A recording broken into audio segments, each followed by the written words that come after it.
Finally, we will review how a customer can request an RMA after order submission.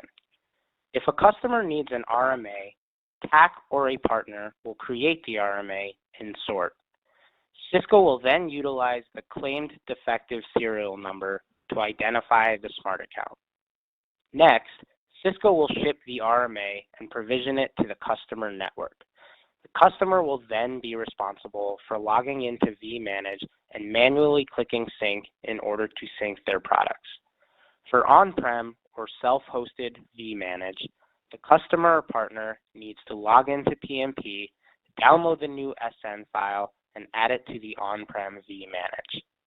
Please note that for a partner-led three-way swap, the replacement shipped device is not automatically provisioned.